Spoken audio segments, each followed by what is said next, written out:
සුබ දවසක් යාළුවනි ඔයාලා හැමෝටම මම ඔයාලට වැදගත් වෙන පණිවිඩයක් තමයි මේ දෙන්න යන්නේ.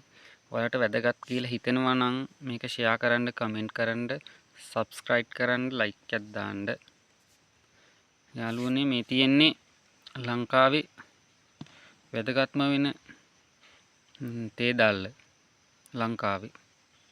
මේකට මේ තිරේ දල්ලයි මේක BOPF කියලා දෙන හොඳම ලංකාවේ දෙන හොඳම එක. මේක ලක්ෂ 3ක් වගේ වටිනවා කියලා තමයි කියන්නේ. ඊගාවට මේක තියෙන්නේ මෙන්න මේකත් ඒ වගේම ගණන් වලට යනවා මේක. ඊගාවට අපේ මිනිස්සු බොන සුපිරිම තේ එක තමයි මේ තියෙන්නේ අපේ ශ්‍රී ලාංකිකයෝ හැටියට. ඔය කියන්නේ හාල් සීනි පිට තේ කොළ පිට රටුණු යන්නේ පරසුද්ද හැමදාමත් සිලොන් ටී බොන්නේ කියලා.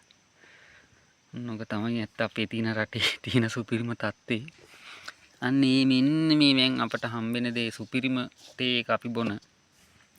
මේවට තමයි අන්තිමට එන්නේ. ඔය තියෙන්නේ පොල් රොඩු වගේ සුපිරියටම. ඔන්නෝව තමයි. ඊගාවට මෙන්න මේක. ආයෙන යාළුවනේ ඩස්ට් එකක් කියලා එකක්. ඒක චූටිම චූටි දූවිල්ල වගේ එකක්.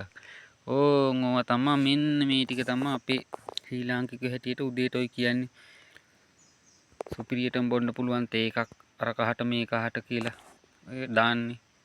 උනාට මෙන්න මේ කහට එක කවදාවත් බොන්න අපේ මිනිස්සුන්ට පුළුවන් වෙන්න කියලා මං දීගිනී කියලා. එහෙම දෙයක් වෙන්න කියලා විතරයි කියන්න තියෙන්නේ. වෙනම කියන්න දෙයක් නැහැ. මේක බොන්න හම්බෙන්නේ නැහැ. අපි හදම් බිව්වොත් ඉතින් පුළුවන් අපිට ඉතින් ඒවා උපකරණ අපිට නැහැ. ඇත්තටම මේක බොන්න තියෙනවා නම් හරි ගුණයි. මේවා ඉතින් අනිවාර්යෙන් කිමිකල් කසල තේ කියලා මේ අපි බොන්නේ මෙන්න මේවා තමයි. අපිට මේ තියෙන්නේ. මේකේ මොකක්වත් තිරයක්වත් මොකක්වත් නැහැ නෙමෙයි. ගස් පිටින් තියෙන්නේ මේ. දැන් ඉතින් මේවා තමයි ඉල්ලන්නේ ගස් පිටින් තේ.